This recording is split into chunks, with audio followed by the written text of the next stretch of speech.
Chers amis, merci d'être venus si nombreux à ce rendez-vous important pour notre famille politique, important pour les Français, important pour le combat politique aussi que nous avons à mener.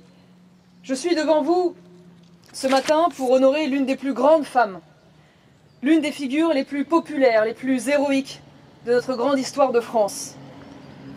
Dans 5 ans précisément, c'est ici, à Domrémy, que nous fêterons le 600e anniversaire de la grandiose épopée d'une fille de France qui libéra notre patrie de l'occupation anglaise, des divisions fratricides et surtout du désespoir national. Je vous parle évidemment de Jeanne d'Arc. J'ai tenu à être ici au pied de sa statue, car à l'heure de la cancel culture, nous ne devons pas seulement nous dresser devant ceux qui veulent déboulonner nos statues et effacer notre histoire, nous devons aussi prendre le temps et le soin d'entretenir celles qui sont encore debout et qui pourraient un jour s'effacer derrière le lierre grimpant de l'oubli ou de l'indifférence. Comme des millions de Français, la figure de Jeanne m'accompagne depuis l'enfance. La magie de Jeanne est de réussir à prendre par la main les plus jeunes comme les plus âgés. Et chacun peut trouver en elle une bonne raison de l'aimer. La gauche comme la fille du peuple sacrifié par les puissants, la droite comme la fille de Dieu venue accomplir le destin providentiel de la France. L'âme française est plus forte encore que l'esprit français, et Voltaire se brise à Jeanne d'Arc, affirmait le grand Victor Hugo. Oui, voilà pourquoi les Français aiment tant Jeanne d'Arc, car elle est l'âme de notre nation, le souffle de tout un peuple, un idéal de grandeur mythique, incarné en chair et en os. Jeanne d'Arc fascine, interroge, console. Elle fascine car elle est à la fois la plus humble et la plus éblouissante des héroïnes. Elle interroge par la dimension miraculeuse d'une vie aussi fugace et lumineuse qu'une étoile filante. Elle console. Elle console de toute la médiocrité et la petitesse humaine par sa pureté et par son innocence. Imaginez un seul instant le quotidien des Français d'il y a 600 ans. Depuis trop longtemps, la guerre, la famine, la peste ravagent notre pays. Le vieux roi Charles VII est devenu fou et les grands féodaux se déchirent. Ils se déchirent tant dans une guerre civile innommable que notre patrie est livrée à l'étranger par l'infâme traité de Troyes et par Isabeau de Bavière qui offre la France au roi d'Angleterre. Le dauphin de France est chassé, les Anglais débarquent en Normandie et notre vaillante chevalerie est taillée en pièces à Azincourt. La France légitime est cernée de toutes parts. La Bourgogne, l'Aquitaine, la Normandie et Paris sont aux mains des ennemis et des faux frères. Le roi de France, Charles VII, est assiégé à Bourges. Les Anglais approchent et font le siège d'Orléans, le dernier verrou protecteur de notre patrie et de notre liberté. Tout semble perdu. Oui, tout semble perdu. Ce sont les mots que prononce dans le creux de l'hiver français un laboureur des marches de Lorraine et de Champagne, Jacques d'Arc, devant ses 5 enfants dans la petite ferme familiale de Domrémy. Mais Jeanne, qui vient de fêter ses 17 ans, se lève. Elle ne sait ni lire ni écrire. Elle est une petite bergère de Lorraine, mais elle va partir accomplir le plus prodigieux destin de l'histoire humaine. Évoquant les voix qu'elle entendait, la sainte si charismatique déclara à ses juges: puis vint cette voix, environ l'heure de midi, au temps de l'été, dans le jardin de mon père. L'archange Saint-Michel lui demande d'aller au secours du roi de France et de libérer la France. Le génial poète Alfred de Musset prêtera ses vers à Jeanne en 1888. Je cherche en vain le repos qui me fuit. Mon cœur est plein des douleurs de la France. Jusqu'en ces lieux déserts, dans l'ombre et le silence de la patrie en deuil, le malheur me poursuit. En 2 années seulement, d'une audace inouïe, cette jeune fille en armure va retourner la fortune d'un pays à genoux, divisé, abandonné. Jeanne convainc le seigneur du lieu, Robert de Baudricourt, de lui confier une escorte, traverse des centaines de kilomètres en territoire ennemi, rencontre le roi à Chinon, libère Orléans, écrase les Anglais au Coffin de la Sologne et de la Loire, à Patay et à Jargeau, fait sacrer le roi à Reims. Avant d'être trahi et jugée, par l'ignoble évêque Cochon, condamné à mort et brûlé vive sur le bûcher de Rouen le 30 mai 1431. Elle n'a alors que 19 ans. Rien ne lui fut épargné, ni les abandons, ni les trahisons, ni les insultes, ni les lâchetés, ni les calomnies. Mais c'est elle qui entra par son courage infini et sa noblesse d'âme dans la gloire immortelle et l'amour éternel de notre peuple. C'est elle que chantent Musset, Péguy et Hugo. C'est elle que célèbre André Malraux à Orléans par ces mots. Ô Jeanne, sans sépulcre et sans portrait, toi qui savais que le tombeau des héros est le cœur des vivants. C'est elle dont la chevauchée la fera reconnaître dans le monde entier. C'est elle qui trône dans tant de nos chapelles et de nos églises, mais aussi au fronton de plus de 400 écoles, collèges et lycées de France, encore aujourd'hui, et plus encore que nos génies nationaux Victor Hugo, Louis Pasteur et Jean de La Fontaine. C'est elle qui, depuis le 10 juillet 1920, représente officiellement, au nom de la République française, la fête du patriotisme. Puissante synthèse de l'État capétien et républicain. Pour tant de Français, Jeanne incarne ce grand chef de guerre, ce grand chef politique, mais aussi et surtout le symbole de la foi, du courage, de la résistance, de la reconquête et de la petite flamme espérance qui ne s'éteint jamais. Jeanne incarne aussi la fidélité à sa bonne terre Lorraine, cette même terre qui sera creusée pour protéger les combattants des tranchées de Verdun, cette terre qui est la nôtre et qui est irriguée de la sueur et du sang de ceux qui se sont battus pour la France, qui n'ont jamais renoncé face aux périls et aux envahisseurs.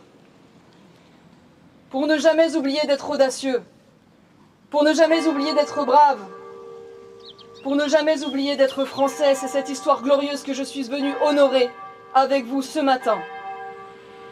À l'heure où notre pays connaît un effondrement ravageur, puisse Jeanne et son courage éclairer nos consciences et surtout galvaniser nos cœurs. Nous avons tant besoin d'elle. Nous avons tant besoin de l'exemple de Jeanne pour espérer et agir alors que notre pays se délite de toutes parts.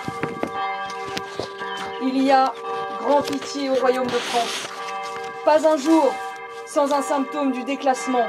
Pas un jour sans une agression sordide, un viol. Pas un mois sans un attentat ou une tentative d'attentat. Pas une année sans qu'un enfant de France ne meure à cause de la folle politique d'immigration. Et sous nos yeux embués, une liste de prénoms de plus en plus interminable. Lola, Thomas, Matisse et tant d'autres. Pas un jour sans le sentiment douloureux et oppressant de dépossession devant l'avancée fulgurante de l'islamisation et de cultures étrangères sur le sol de France. Et pourtant, c'est quand la tâche semble insurmontable qu'il faut mettre le plus d'ardeur à la relever. J'en appelle au sursaut, ici à Domrémy, ce sursaut qui peut et qui doit commencer le 9 juin prochain. Ne négligeons pas l'enjeu vital que constituent les élections européennes du 9 juin. Dans quelques semaines, vous aurez le choix entre deux destins pour l'Europe et pour la France. Le nôtre ou celui voulu par Emmanuel Macron. Je veux que chacun d'entre vous comprenne bien le tournant que représente le discours du président jeudi dernier.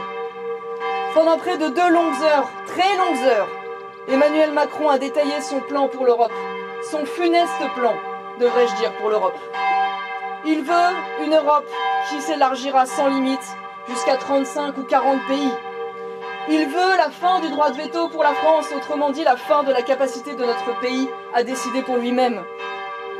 Il veut la fin de la démocratie en plaçant les aides européennes au gouvernement de droite sous condition. Il veut la création d'une dette européenne, il veut la création d'un impôt européen, il veut la création d'un État fédéral européen. Il veut surtout la poursuite du grand remplacement dans une Europe qui, depuis 2022, accueille dorénavant davantage de migrants que de naissances d'enfants. Ce projet d'Emmanuel Macron et d'Ursula von der Leyen, c'est encore un peu plus d'effacement de notre pays dans une Europe toujours plus impuissante. Il ne tient qu'à vous de dire non, et il ne tient qu'à vous de vous y opposer. Alors, vous qui avez cru en Philippe de Villiers, en Jean-Marie Le Pen et en Charles Pasqua, vous qui êtes attachés à la souveraineté, à l'indépendance et à l'identité française, Je vous accueille les bras ouverts pour empêcher la fin de la France et bâtir une autre Europe au nom de la civilisation. Enfin, je n'oublie pas, bien sûr, que le 1er mai est aussi la fête du travail. Et je veux ici, au pays de Lorraine, des durs labeurs, rendre hommage aux audacieux entrepreneurs, à ceux qui se lèvent le matin tôt, qui ne ménagent jamais leur peine pour construire, pour épargner, pour protéger, pour développer, pour transmettre. À ceux qui savent que le travail est le dur prix de la dignité, de l'émancipation et de l'indépendance. À ceux qui savent aussi, malheureusement, que trop souvent le fruit de leur travail est confisqué et gaspillé. Gaspillé par un État obèse qui se moque de ses dépenses parce que vous le financerez toujours un peu plus par vos impôts. Gaspillé par les profiteurs professionnels qui savent abuser de toutes les combines que permettent la générosité de notre système social. Gaspillé par les derniers arrivés qui trouvent bien souvent plus d'aide et de considération que les Français en difficulté. Et parmi ceux qui profitent, il y a toujours les profiteurs de première classe, les rentiers du système. Je pense par exemple à la CGT. Vous savez, ce syndicat qui vient de déposer un préavis de grève de 1000 ans, ce syndicat d'assistés qui reçoit 20 millions d'euros par an de nos impôts. Oui, mais au final, vos impôts paient 4 milliards d'euros par an d'aides directes et indirectes aux syndicats français, qui ne représentent pourtant à peine que 8% des salariés du privé. Eh bien, savez-vous que la semaine dernière, les syndicats de la SNCF et de l'aviation civile ont une énième fois multiplié chantage à la grève et menaces sur la liberté de circuler pour obtenir des accords salariaux absolument scandaleux. Savez-vous qu'à la SNCF, qui coûte déjà 20 milliards d'euros aux contribuables français, les syndicats de gauche et d'extrême gauche ont obtenu la quasi-suppression de la réforme des retraites qui s'appliquait jusqu'alors avec la possibilité de partir 18 mois plus tôt et la garantie de 75% de leur salaire. Il est plus que temps que les salariés du privé cessent d'être les victimes et les vaches à lait de corporatisme d'un autre âge, de l'assistanat et de la gabegie qui gangrène notre pays. Il est plus que temps de réduire les dépenses d'assistanat alors que tant de chefs d'entreprise peinent à recruter et que plus de 1,5 million de jeunes en âge de travailler dans notre pays n'ont aucune activité.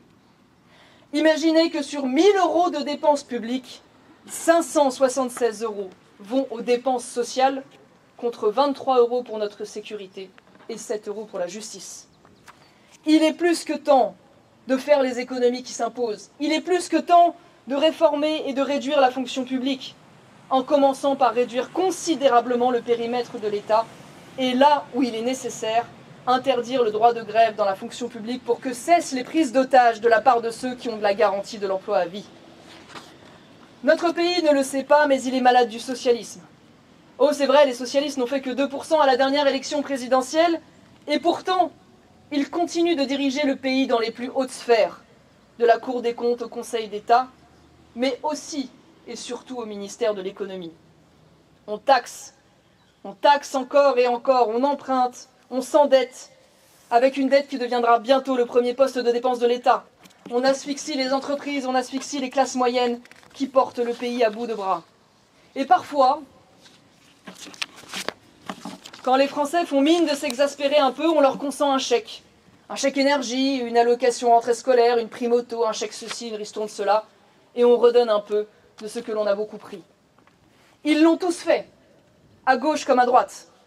Nos champions aujourd'hui s'appellent Macron, le Mozart de la finance issu du Parti socialiste, et Bruno Le Maire, le Vivaldi de l'économie issu des LR, manifestement plus doué pour la littérature de gare que pour les comptes publics. Eh bien,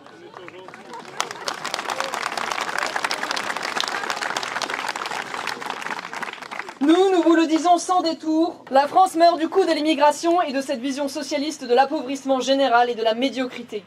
Il est urgent de remettre le travail au cœur de notre pays.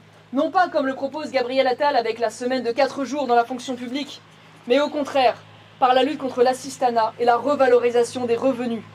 Il est grand temps de baisser significativement les charges sur les salaires qui découragent les volontaires et encouragent les paresseux à rester chez eux.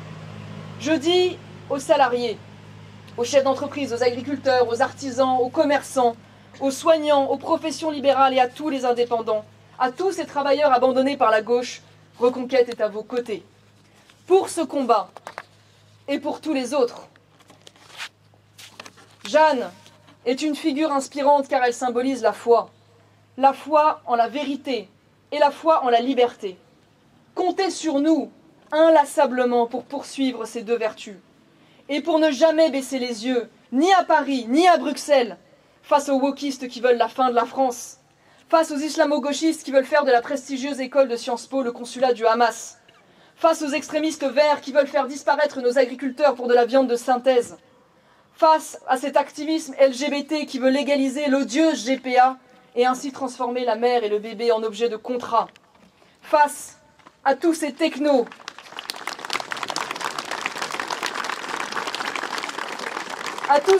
qui trahissent l'idée européenne pour une bureaucratie sans racines et sans puissance. Oui, c'est ici, au cœur de la Lorraine, terre de fer et cœur d'acier, que je viens défendre en ce 1er mai le travail comme première valeur d'émancipation et de dignité, et dire notre opposition à l'assistanat, au droit à la paresse et aux politiques fiscales confiscatoires et injustes. Oui, c'est ici, non loin de Colombelles et deux églises, patrie du général de Gaulle et de Strasbourg, au cœur de cette région européenne, que je viens dire combien je veux défendre la souveraineté nationale, l'indépendance et l'identité de la France, comme hier face aux Bourguignons et demain face aux Bruxellois. Oui,